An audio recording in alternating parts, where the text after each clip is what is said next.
So her son was going to Right. be, and Hmm. basically she wanted me to have arts, some kind of artistic thing. She didn't know. I mean, she was, you know, wasn't her world, but she just thought she didn't want me to be a gangster hanging out in clubs and Right. bars. So she took me for music lessons, art Did lessons. she? Do you? So your mom, though, she noticed that you had some sort of inclination towards it I first, think, and then I think that so. was, yeah. Yeah. And right, and your dad was just not gonna relate to that. He wasn't relating to that at all. No, no. He did In one time. fact, One time he bought. He got Billboard magazine. He decided he was going to try and relate to me, and he looked at Billboard magazine and said the highest grossing artist was Barry Manilow at the time. So he said, "Do you know this Barry Manilow guy?" I said, "Yeah." He goes, "Does your music sound like Barry Manilow?" I said, "No." He goes, "What are you, stupid? Why don't you look at this guy? Look at the sales." And I said, "Thanks, Pop. Nice trying. Okay, good." right, he was trying to approach it from, again, the business Yeah, kind of practical side, yeah. right? But it was like his sort of sad version of making an effort, It right? was. You I mean, know, I kind of laughed about it. I was like, "Hey, man, he gave it a shot. Barry Manilow Yeah, why not?" of all the. What do you? Yeah, I mean, Barry Manilow, man. Yeah, It's so weird how, like, we live in a culture, though, right, where that becomes the most popular music of that time. Like, he becomes like number one, where we have the Randy Newmans. I'm not saying that they aren't hugely successful too, but yeah. you know what the I don't know, the popular culture. I guess it's always been that way.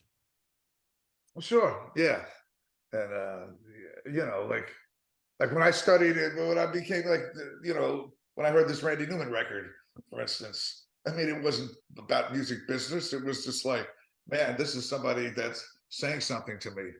Yeah, And sure. music's always been. I mean, luckily I was able to make a living. I'm still here doing it, I know. but I didn't relate to any of that. The business. I mean, it took me years. The business. I've done probably a lot of stupid business things over the years, just because that wasn't my concern. Nobody was there to guide you. Even your dad could have, if he had taken maybe more of a, like, okay, let me take this particular case study or whatever you want to call it. Like, I'll take Brian, my son, he wants to do this, so let me see how I can kind of help him, make it successful financially or something. But Yeah, yeah, yeah, yeah. So your mom got you started, or helped you kind of got you lessons. Is that what you yeah, said? definitely, definitely, In the yeah, Bronx? in the Bronx, yeah, and So the we moved to Miami, Florida, and was that? we moved to Miami, Florida as a teen.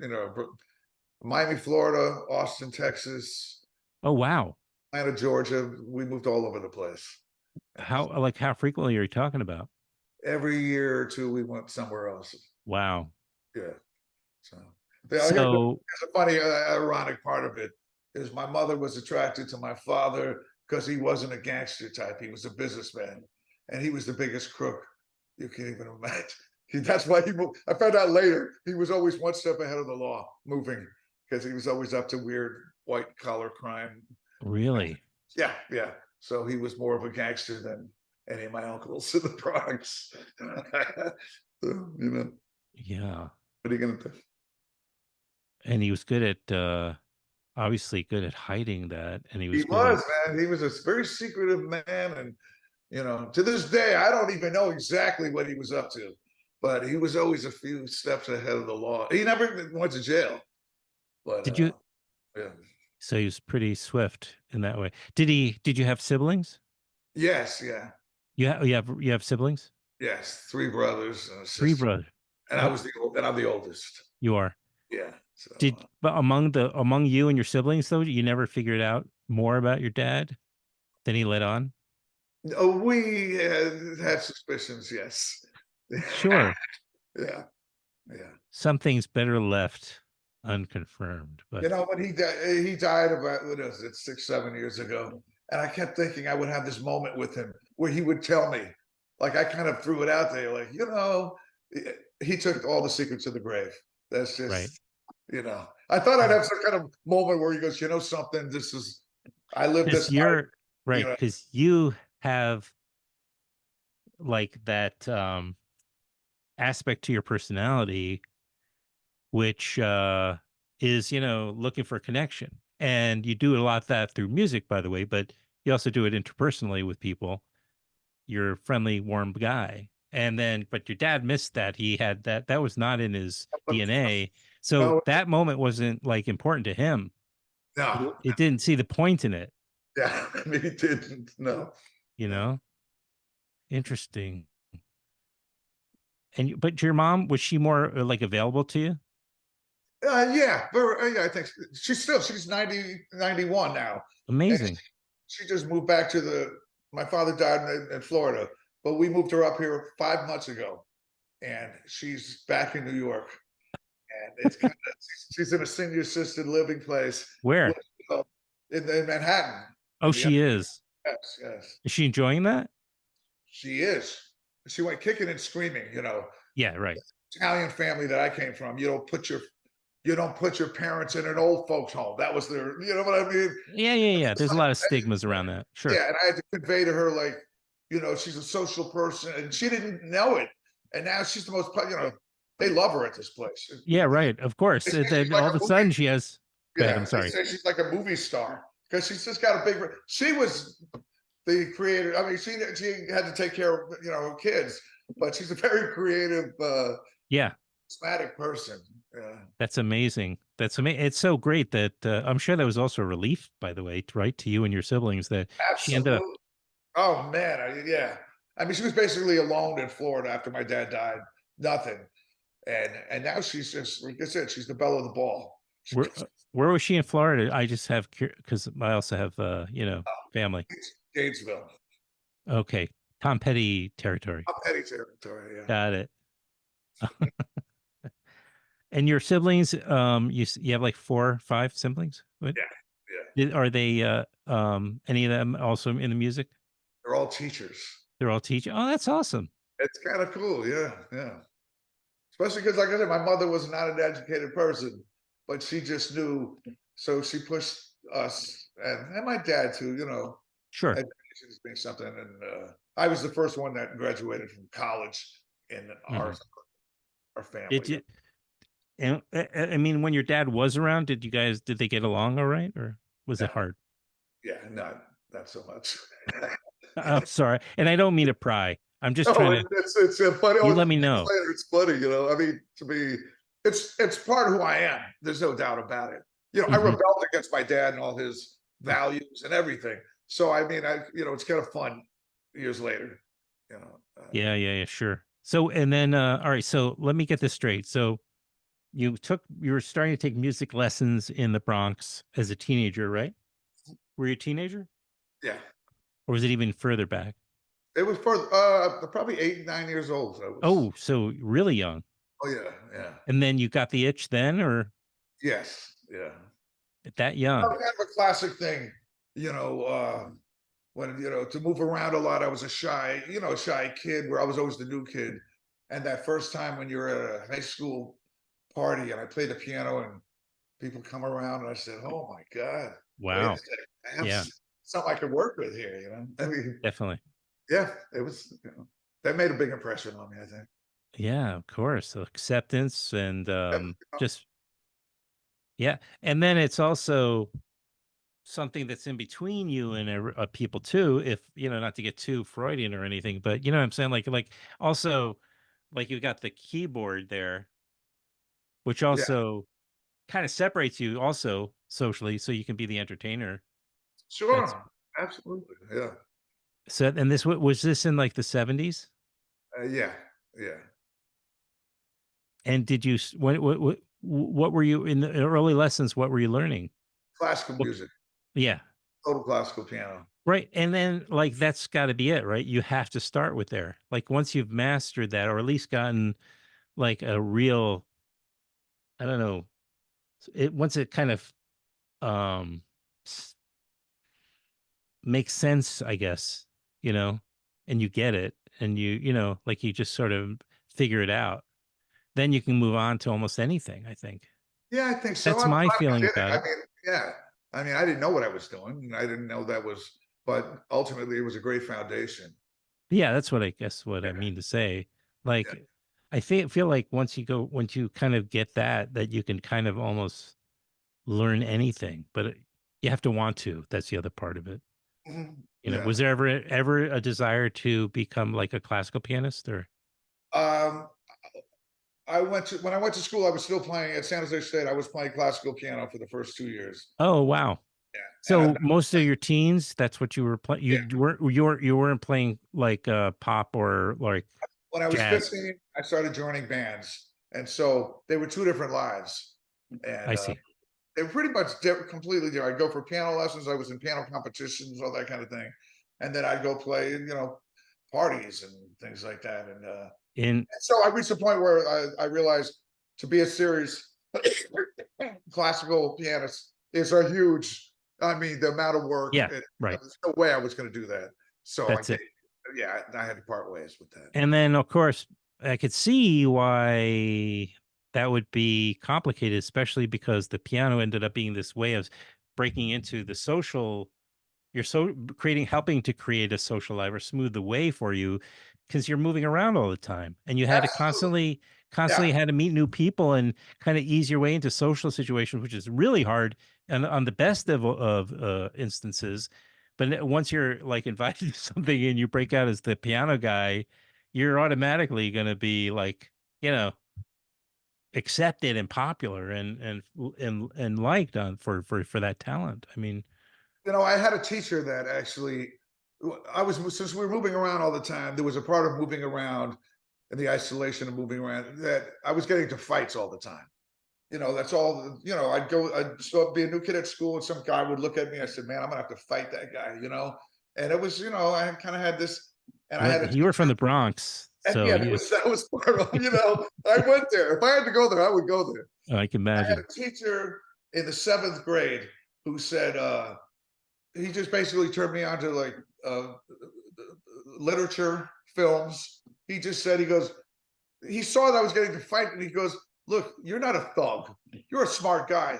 And no one had ever made that as a thing. I mean, Right, I right. came He from, saw that. smart Right. guys were like nerds, Yeah. but this guy was just like, "You owe it to your," and he started giving me books to read, and I was like, that one dude, man, changed my whole trajectory.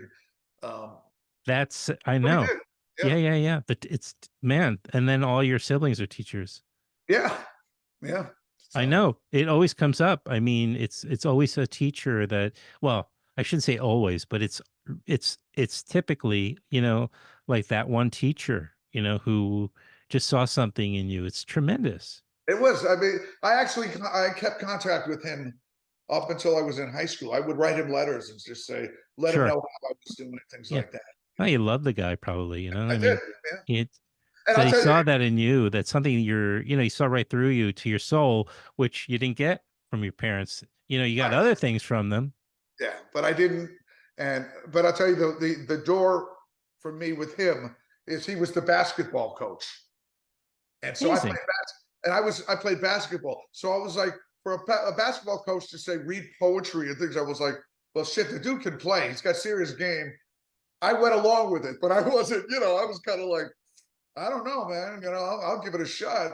But I needed his respect as an athlete in retrospect. So it was just funny. Sure. Did Yeah. you ever ask him what he saw in you? Not to that degree, no. I mean, years later, I always kind of wished I kept, because I am kind of curious. What made, Yeah, sure. just some kid, getting into fights. Like, and he just took me aside. He said, man, you're not this guy. You're not a gangster. Or you're not a gang, whatever. Yeah, yeah, yeah. I get it. Right. This and all that shit. He goes, you got a brain, man. Why don't you read? And I guess he gave me books to read, poetry books. And by the time I got to high school, I was pretty well read as a Really? just as a weird thing, Was because that in Miami? yeah, yeah, But like, can you remember some of the poetry? I'm just curious. What do you might have given you? yeah. What was he? Putting you on the spot. Robert Blake. I mean, Robert Blake. What am I saying? Robert Blake. Robert Blake. William Robert Blake. Blake. William Robert Blake. Blake, the actor, though, was Yeah, yes, Robert Blake. He was a great poet. uh, William Blake, yes. William Blake. So things like that, Yeah. you know. And I'm editing that part. Why not? That's why I have editing available. So say it again anyway. So well, I'll ask again. Like, so what so do you remember any of the poets that well, he William Blake was something that he gave to me. Billy Blake, one of the Yes, greats. yes. Totally. Which I dug the artwork too, and Yeah. all that he gave me. I related to that visuals and words, and it made an impression on me.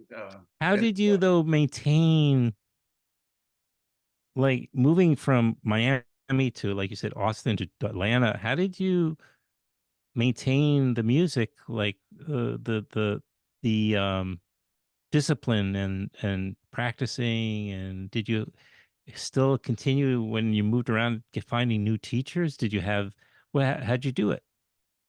I, frankly, Did you have a keyboard? yeah, I would always. Well, we always had a piano in our house, Really? so when we would move somewhere different, they'd find my. I guess my mother would find a piano teacher, and so I just, Okay. yeah, always kind of touch base with that. Uh-huh. Any of those teachers also particularly stand out, or Not actually, not really. you No, know, classical teachers? I know I yeah, I had to didn't have a lot of luck with the classical world. Some of them were thank not. 2 hour great, you know, fortune that you didn't end up in the classical world. Although you might have also turned out to be a star of the classical piano. But we're all of us that love your music and who enjoy watching you and hearing you play are very grateful that that didn't work out. Yeah, it was for the best, I think. So There was some very discouraging teachers, really. they, I'll they give you an they example. said you're a thug. You don't Yeah, you there's you don't belong. that. What are you doing in classical music lessons? You should be out fighting people. I was playing Beethoven, Yeah. and there was the cadenza, which is the part where you improvise. And I had read about it, and so I improvised the cadenza. But in classical music, it's written out, and so my teacher was just like, Beethoven wrote out a cadenza. And says, but I said, well, but isn't a cadenza supposed to be you express yourself? He goes, do you know better than Beethoven? And I was like, and at a very early age, I said, yeah, I got my own thing, man. Like, yeah, Good. I don't care. Beethoven's great, but I can't be Beethoven. And it was kind of Mm, I got hip to that idea at a pretty early age. Like, mhm.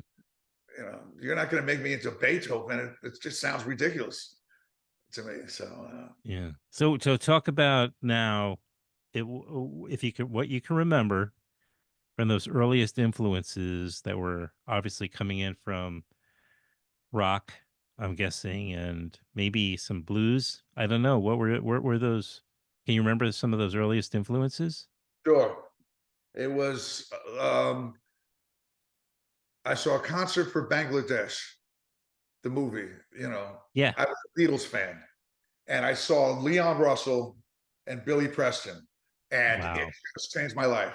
I said, because Yeah. I played piano, but I didn't relate to it, and I said, man, I couldn't take my eyes off those guys. They stole the show in that movie, as far as I was concerned, and so I was obsessed with the two of them. Yeah. Um, and then it veered off to their various, but Those. it made a big impression on me. That particular movie, and seeing the Last Waltz. Sure. And seeing Dr. John, he stood out to me. I didn't know what that music was. And I said, man, I want to know about that. It was so out of my cultural reference. I never heard that kind of music growing.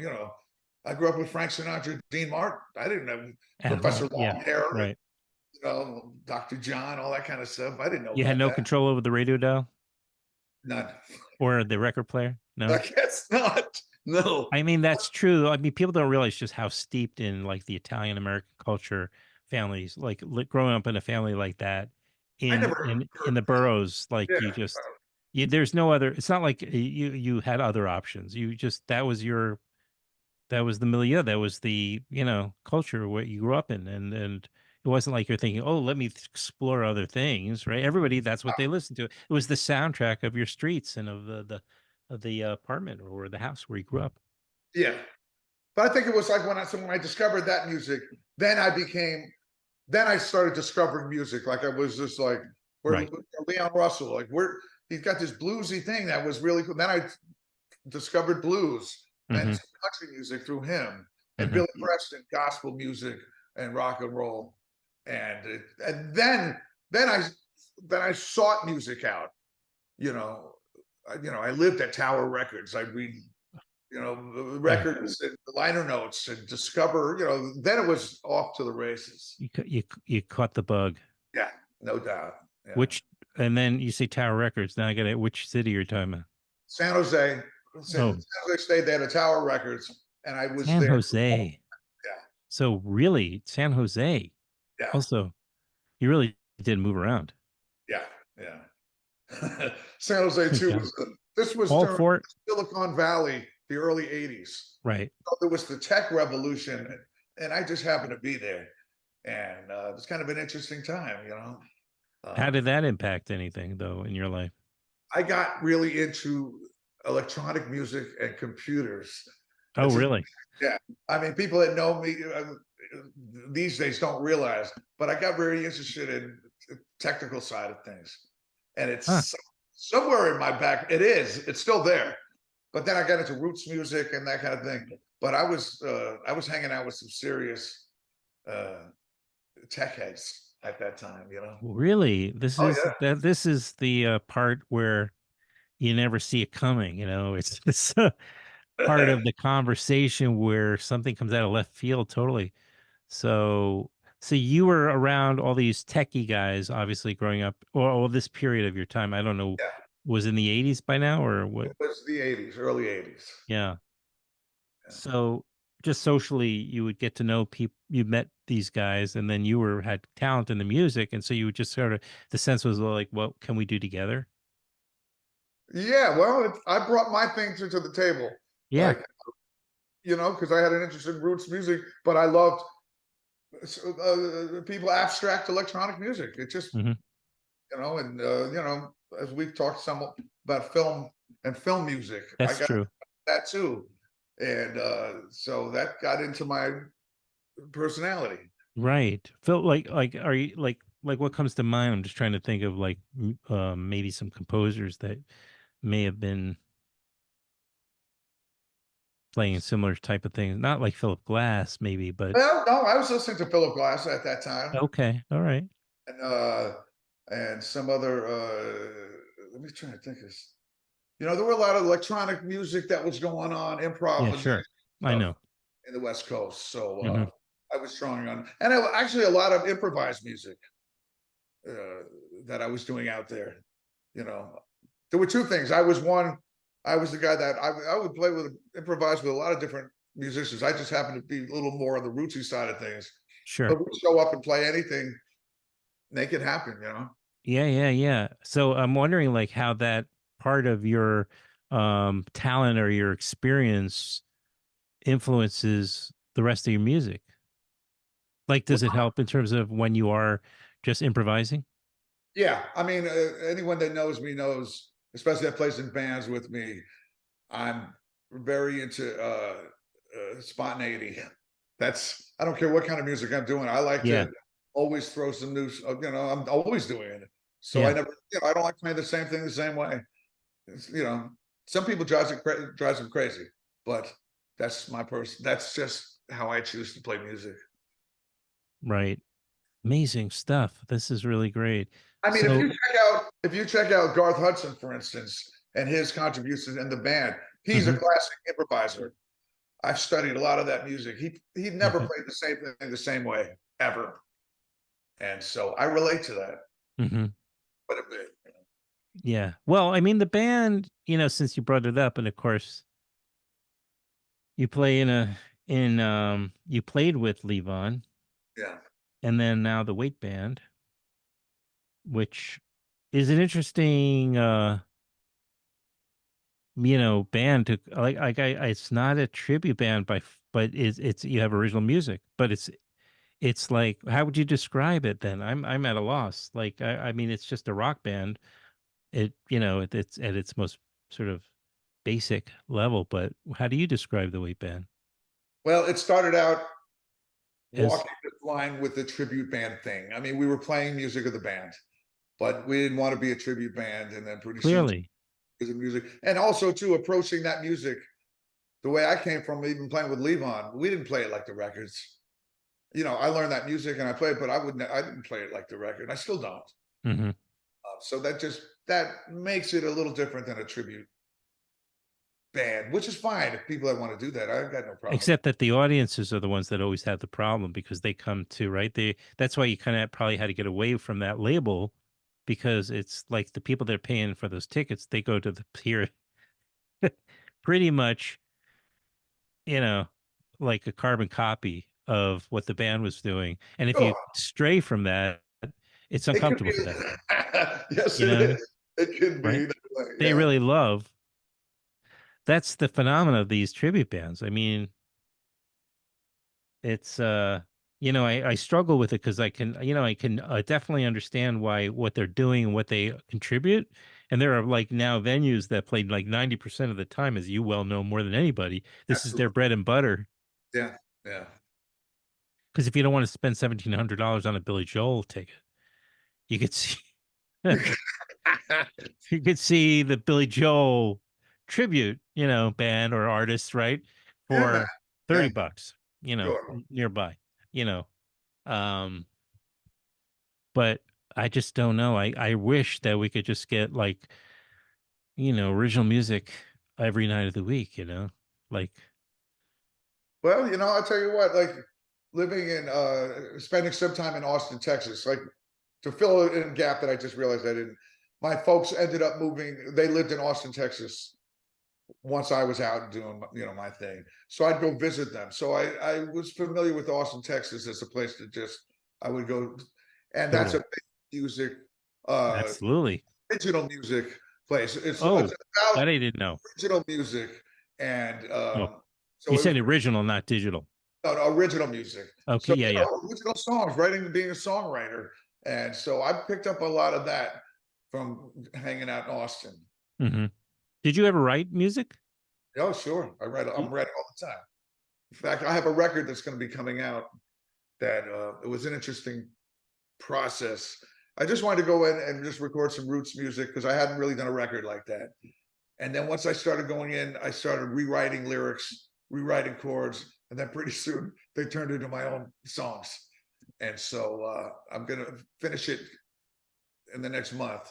And it was an interesting journey to do that because Where I are you couldn't. recording? I recorded some stuff at the clubhouse in Rhinebeck and some stuff at Utopia. Oh, Uh, Utopia. Is that in what town is that in? it's That Bearsville.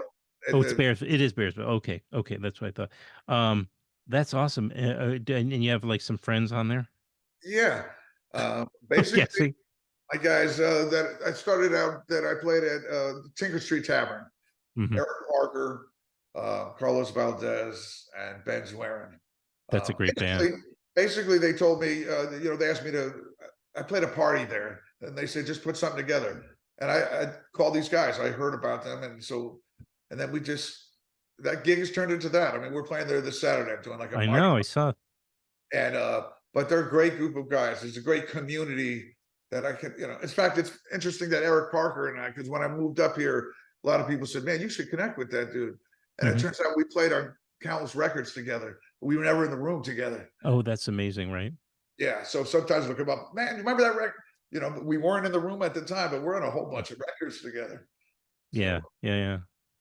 I just curious to know, like, when you just talk a little bit because this is gonna, there's always the kind of really exciting part of anybody's career is when you went from, I don't know, just playing wherever you could, whenever you could, to something kind of clicking and taking off, and where you started to really realize that you could make a living at it.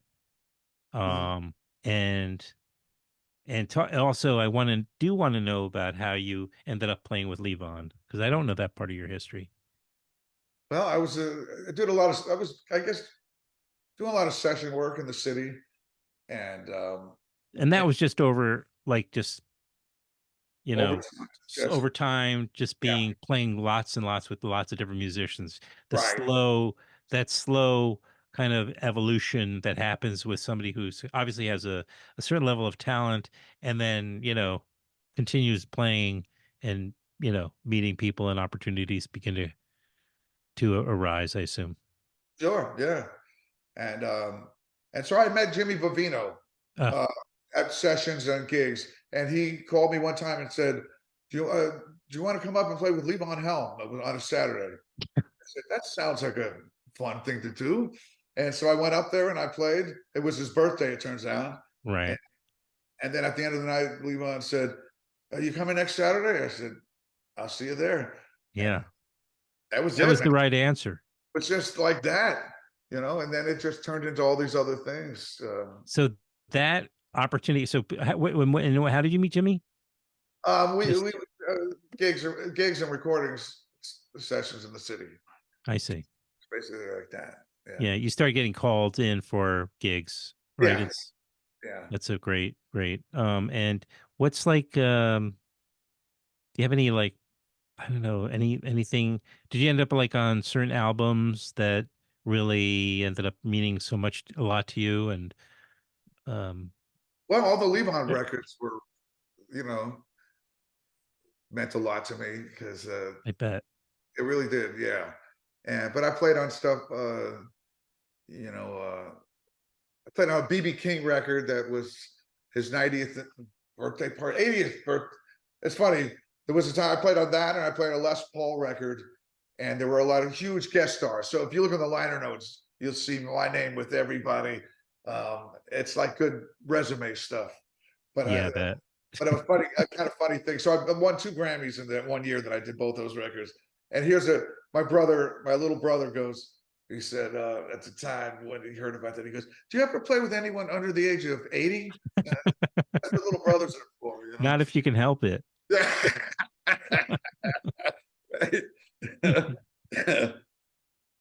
So you kind of probably just from those years in New York City, like just made so many relationships. I'm Yeah, guessing, and so many, and that I assume is how you met people like James Maddock, and sure. Yeah. Um, like it's really amazing how just like the versatility, that you have. Um, but that's because you're a journeyman, right? You've played with so many different types of people, and you, as you say, it sounds like you're just really open. Is there any kind of thing you would just say no to, or not in terms of, I mean, just assuming the quality is there, but is there any kind of genre or just types of projects you wouldn't want to do?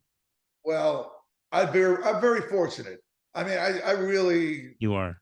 I did stuff that I wanted to do, and a lot of people get to do that. So I just played with the best musicians I could. And Hmm. if somebody called me and it was a shitty band, and so I'd say no, I don't give a damn.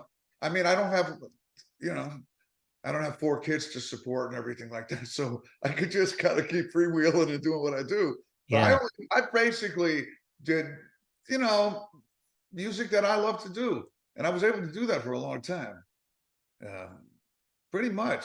So, I like, for instance, I'll give you an example. Uh, Broadway never meant anything to me. I know some guys that do that. And that's cool. And you got to make, but like, never interested me in the slightest. I had some opportunities that came up, but I didn't It interest didn't me. excite you. Not at all. So I had no, to some people, well, that could be a great gig because you can, establish whatever. I could give a shit really. I just like to Yeah. play. And if it takes off, you're got a gig for a long time. Yeah. Yeah. Long. So, yeah, I bounced around kind of not a lot of strategy going on. I just like to play great Have you music. so yeah, and so for the most part, have you always had like once like at a certain point, I'm guessing I can't even guess. I don't know. But at a certain point, you just sort of tipped over in terms of your I don't know, ability to make a living. And then has it been more or less consistent since then, or are there any like droughts? There've been droughts, but I'll give you an Okay. example of something that there've been a few things that came up. I play a lot of different styles and I play a lot of different instruments, like playing piano, accordion, Hmm. organ, harmonica, things like that. But I'll give you an example if I want to really go back to it. When I was 19, I played piano in a vocal class, a jazz vocal class, and one of the guys there said, "Do you sing?" I said, "No, man, I don't sing." He goes, "Sing. You sing, you'll work twice as much." Wow, that's great And he kind of, advice. and it was fantastic. I always tell younger people this because that one person that did that, and I was like, oh, fuck it, I can. Because he even said, he goes, everyone can sing. You just might have to find the right material or the idiosyncratic way that you do it. Like I'm a stylist, I'm not a great singer, but But you know what you can do with your instrument, I know what I can do. I can, put right? across a tune. And by the way, your style, which is actually it's your singing as much as it is your, keyboard playing or accordion player that compelled me or was compelling to me because you're has so much fucking charisma when you're up there singing, and it's like you have obviously mastered who that guy is who's singing. You know what I mean? That whether that's something you just ended up creating or if that was just super organic, it doesn't matter because it works really well, Well, and thanks. It's yeah, just, it's so enjoyable to watch you sing. There's such a pleasure and a joy there. It's like I assume you're feeling that way.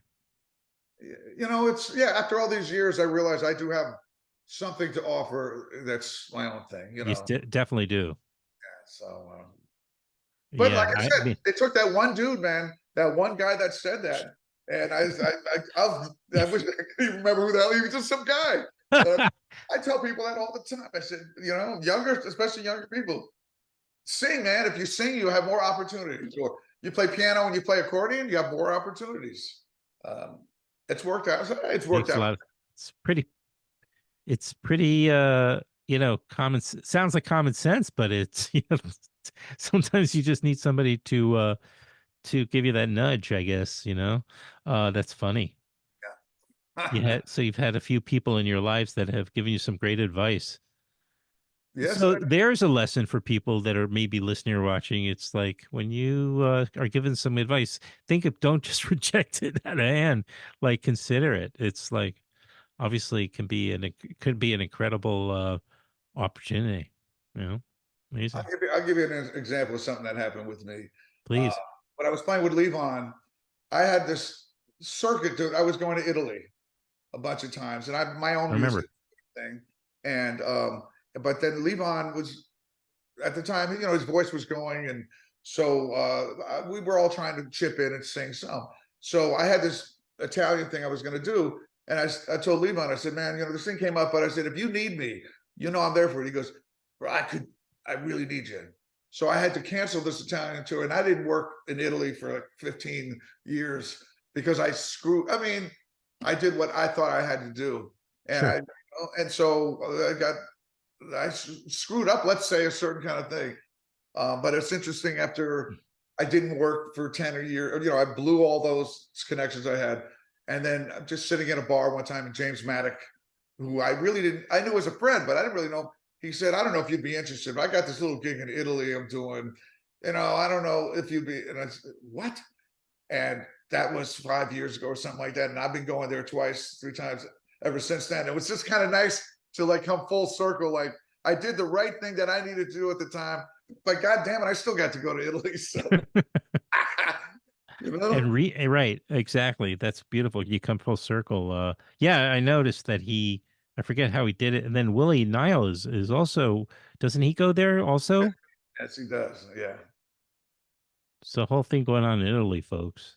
I'll My tell you, parents, go ahead, well, so a quick thing is take your far as time. synchronicity is the last time a year ago that I went, somebody there, because my mother's Italian, I come from that. So he said, have you ever been to the town where your mother's family is from? I said, no. And he goes, it is my dream to see you play in this town. Well, very nice. Thank you. Wait, who said this? This promoter. Oh, So, okay. and so I'll be damned if a year ago, last August, whatever it was, a year and a half ago, and he calls me. He goes, "I have made the dream possible. You will be playing in Gioia del Col in the south of Bari for your family." I said, "What?" this guy created, and I went to the town. The mayor gave me a plaque. It was just like Linzoloni comes home from, after all these years, and they treated me like a king. That's And beautiful.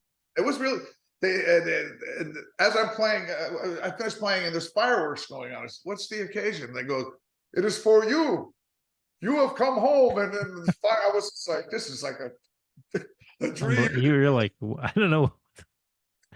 So Yeah, this little punk from Moshulu Boulevard or wherever the hell you were from. I know, and then take it and screwed up the Italian thing 15 years ago. And suddenly I'm there going like, "Hey man, Right. sometimes life throws you some curves. Oh my God, that's sounds beautiful. I'm sure you were really blown away and very I was, moved by, I was yeah. very, yeah, yeah. Yeah, that's powerful stuff. Life. Oh, I was just going to tell you, yeah, my parents also, they loved Italy and they would rent a place in every summer for years in a town called Sperlonga. It's like an ancient village, at like, it's on the Mediterranean.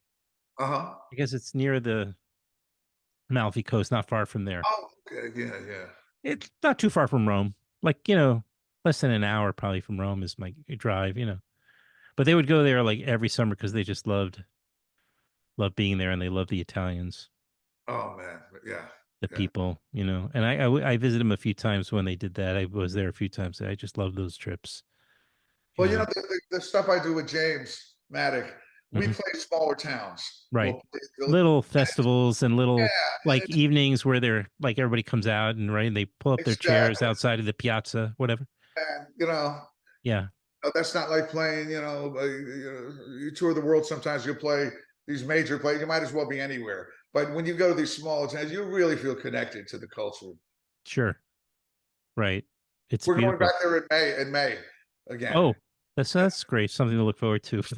Yes, it is. I should get you guys to come to Copenhagen. My girlfriend's Danish, and you Ah, met her very briefly, but yeah, we're gonna go in the summer, oh, and nice. just Copenhagen is a great it place. is a great city. It is. I was there in the early '80s or mid '80s. My first trip ever to Europe when I was still in my 20s, and I had this girlfriend who was Danish at the time. And I went. It was February. And I'm not recommending February necessarily if you're going to Scandinavia, although Yeah. it's not that different from New York City, the weather. But I went there and she broke up with me when I was in. So there I am, walking the cold streets of Copenhagen, in my misery. But so flash forward like 30 something years later, and I went back for my first time this past last year in the fall for my birthday, and it was her father's birthday, my current partner, who's happens to be Danish. Wow. Um, and once again, well, if you've been around long enough and you're still dating, you eventually come around to the same nationality again, apparently. So anyway, but this time this is for keeps, this one. And so we went back there, and I don't know what. Of course, it was September, was it February? But it was just like I fell in love with the city, of Copenhagen. Yeah. It was Yeah. really beautiful and great. The people were great. The whole city is fantastic. And we ended up meeting with my girlfriend from 30 something years ago Oh and shit. having coffee with her. Yeah. Wow. So I'm not sure exactly what the lesson of that story is, but live long enough and you can meet your old girlfriends, I guess is my and they'll forgive you for your transgressions. Yeah, man. Yeah. Oh. Beautiful. So and okay, so tell me, okay. Well, I don't want to take too much more of your time, but I guess I have a sense of like your journey. It just sounds like somewhere along the way, along the line, you just realized you were going to be open to what experiences came your way and opportunities came your way. It sounds like that somehow you figured that out. Yeah. Yeah. I'll tell you another interesting thing in this point in my life is I love telling stories just from like I've met a lot of pretty cool people, interesting people, and I've always said like sometimes people say, "Oh, you made that shit up," and I said, "No, you know something? If you hang around with some pretty interesting people, they're gonna say some cool shit." And so I do have quite a few stories now, and sometimes I find myself on gigs telling people love to hear stories about, Yeah, specific sure. work. And so it's fun to recount those in a way. Like it's kind of coming full circle in that way. Like, I have played with some great people, but I got good stories too from hanging out, you know. Well, if you would be so kind to, if one comes to mind, I'd love to hear like one of those stories. Well, I'll give you a quick one that comes to mind. Great. It's a Bob Dylan recorded, a Bob Dylan session I did. Who's this now? Hey, I recorded, but dig this. So I get a call to play. He did something in The Sopranos.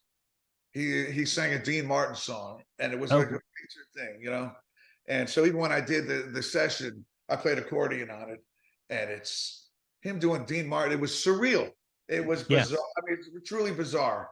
And there was time where I was sitting there going, "This is amazing." And there were so many nightmares that I'd heard from people working with Bob that I've just heard different.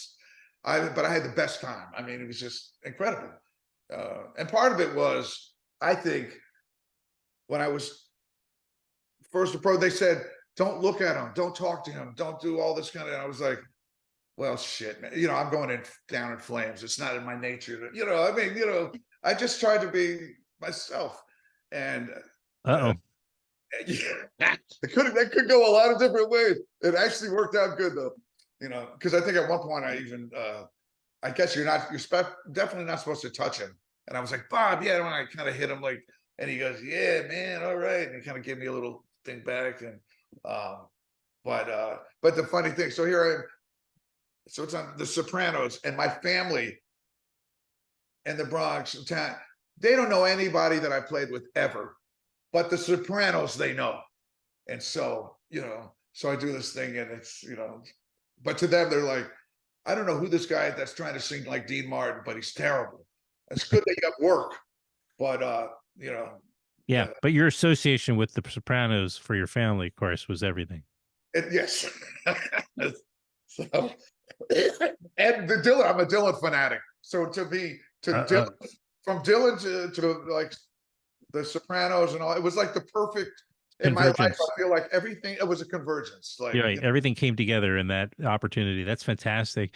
yeah. And then didn't he do like basically like subsequently, or I assume it was subsequently, like at the like one of his more recent albums was basically a Sinatra album, right?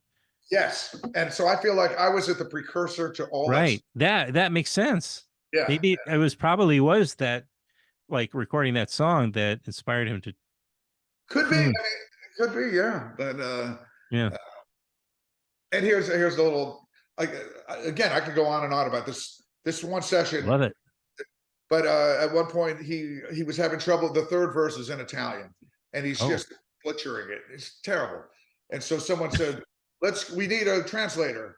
And so they get on the phone, and this Italian supermodel walks in to help him translate. And I said, "Now that's some rock and roll right there. Like, get me an Italian." And this beautiful woman walks in, and she doesn't know who he is. And so he's singing, and she's going, "You're terrible. Who taught you how to?" And she's yelling at him, and he's digging it. He loves that. yeah, And the more she yells at him, the more he's kind of laughing. We're all just cracking up, like, again, very surreal. Like, it is. That's he fantastic. enjoyed the abuse for that time, and I enjoyed watching it. Yeah.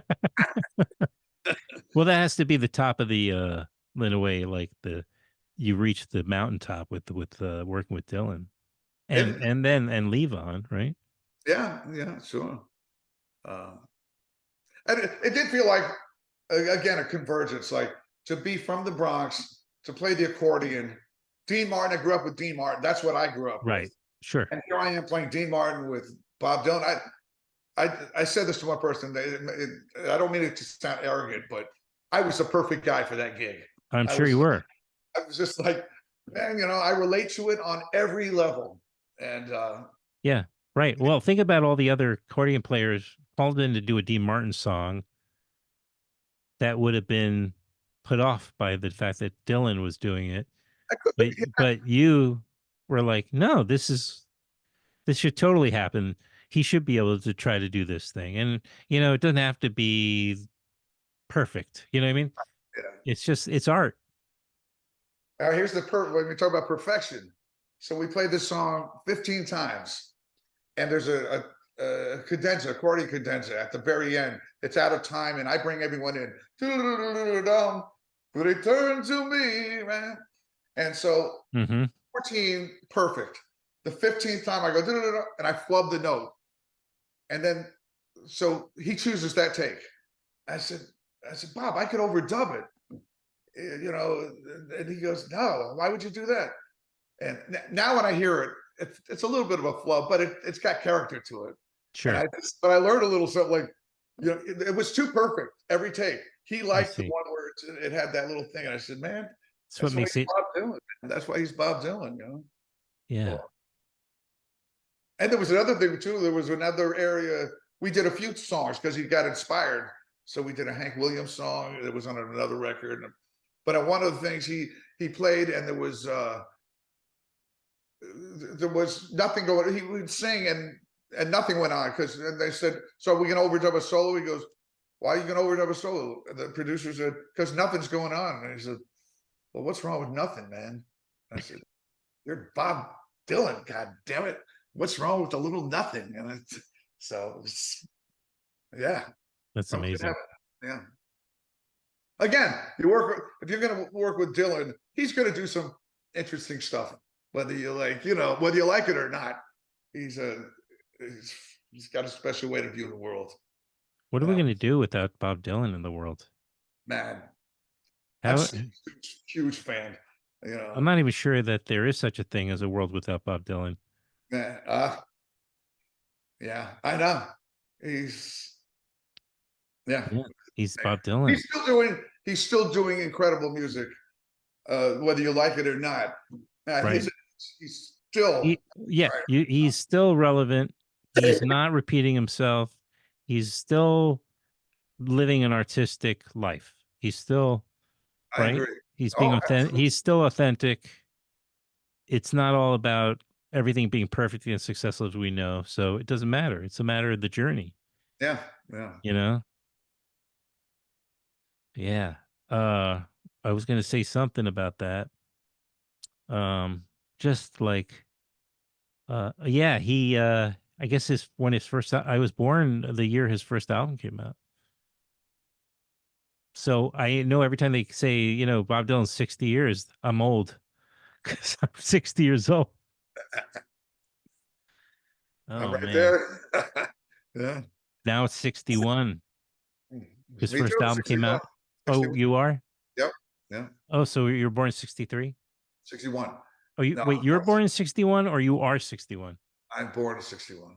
Okay. So you're old. So I'm 60, still the kid. there you go.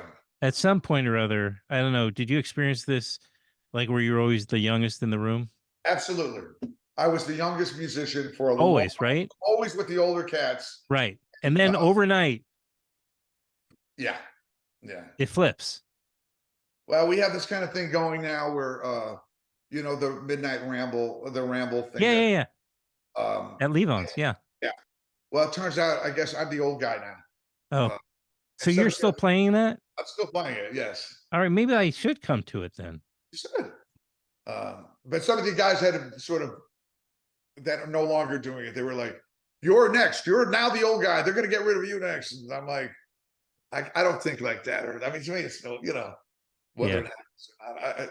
I don't think of myself as the old guy. I still don't. I'm sorry. No, I don't either. It just shocks me because I mean, as far as I know, I'm still the same guy I was when I was 30, and I feel pretty much the same. Yeah, I do. Yeah. Oh, good. Two of us are in denial. That's fantastic. It's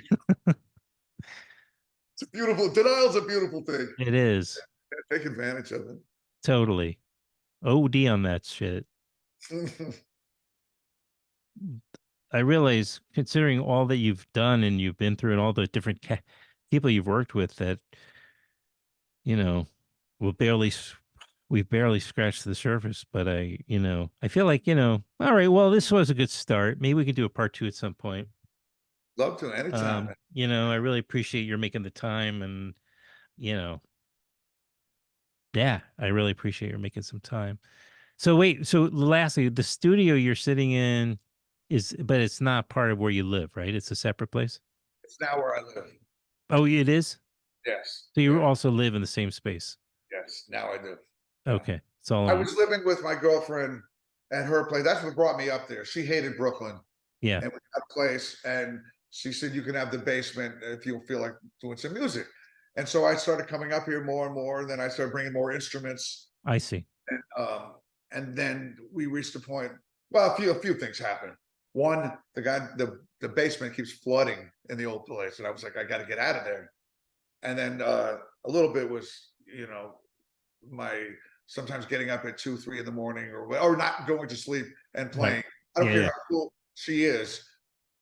It runs its course. Sure, of course. Yeah, it starts getting less romantic at a certain point. It's absolutely the honeymoon's over at that point. Yeah, Yeah. So anyway, so now this is I'll have all my instruments set up, and but the other house is about 8 minutes away. So I see. And so how proficient are you on guitar? And is that oh, and I think I see a bass back there. yeah, and So you can get away with playing switching off on. yeah, some I mean, I mean, if you these see songs all the as they're all the accordions over there. so I've seen them. Yeah. There's more. There's more than that. Okay. Well, I bet over the years. Yeah, I What's have. your what's your all right, let's go out on this. What's your most prized instrument? If you can even reduce it to one. Oh man. Oh, That's my Hammond B3 over here, which is Isaac Hayes's old organ. no, come on. Got it, man. I swear to God, I got it in Memphis years ago. And as I'm putting it in my van, he goes, "You ought to know that I got that from Isaac, just because you seem like the kind of guy that would be interested in that kind of thing." I said, "Are you kidding me?" And, yeah, Isaac Hayes' Hammond B3 from Memphis. That's my prize instrument. That's amazing. I have one of his albums on vinyl downstairs. I got, I got a couple of them. Yeah. I'm a Well, I huge. mean, of course I have Shaft, but I mean, shut your mouth. Uh wait, what's Actually, the I have the B3 because he went bankrupt oh, after Shaft. He toured with a 100-piece orchestra and oh, lost what a more oh, Jesus, what was he thinking? Yes, This is before he became a Scientologist? I think so. Yes, I don't know how. I still don't know what that's all about, but No, I don't either. But I do know that when I was working at Sony Music back in the late 90s, early part of the next century, he came up and he did this like talk or something. I don't really remember too much about, but I went and he signed my CD version. What's the classic? Um, where he does walk on. I think he does like back rack on Walk on by and walk on the by. Yeah, yeah. hot buttered soul. Hot butter soul. Thank you very much. Yeah. I knew that I was just testing you, and now I know you know your shit. No, so I had this on CD, and I have it around here somewhere where he signed it, Oh, nice, and he was nice. a warm guy, really nice, Mhm. very nice guy, and now I have also Hot butter soul on vinyl. Oh, good, cool. Yeah, You know, it's nice to pull out when you want to seem like you have cred, street cred. Anyway, yeah. um, yeah. Oh, well, thanks for sharing all those great memories. And I look forward to it. So this Saturday, you're going to be at the Tinker Bear, Street. Tinker Street. Yeah, and then the next Saturday, I'm at Bearsville Theater with the Weight Band. We're doing our Oh, right. Yeah, we're doing it's a tribute to Levon, Are and there any tickets for that? there's a few left. It's yeah.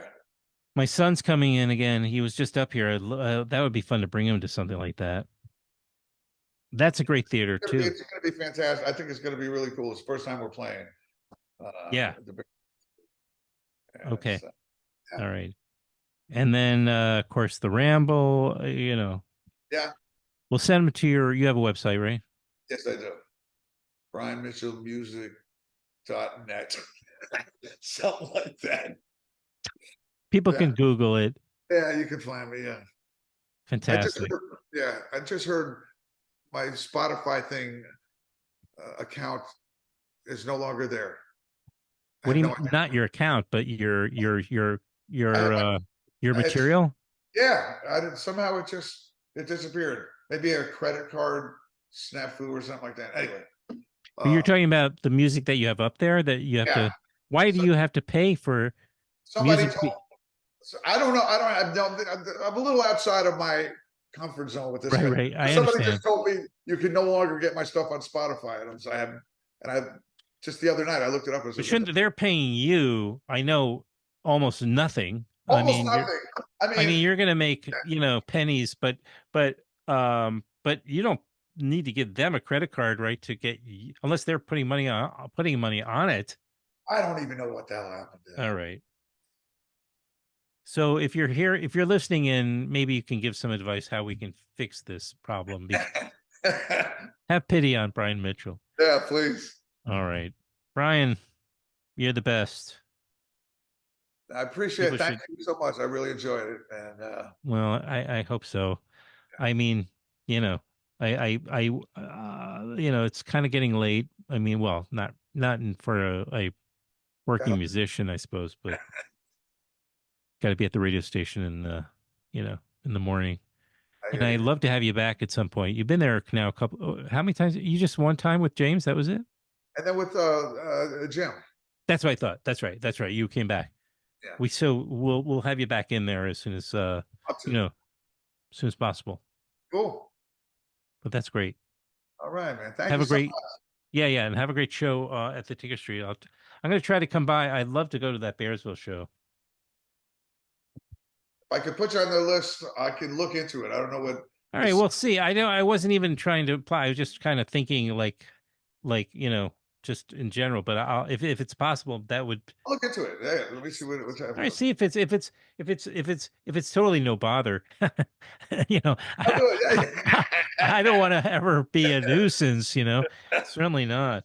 No, I mean honestly, seriously, whatever. I wasn't fishing for that, but Here's a quick story. Here's a quick story. I guess. please, another great Yeah. anecdote. So I'm in Minnesota with Levon years ago, and it's sold out show.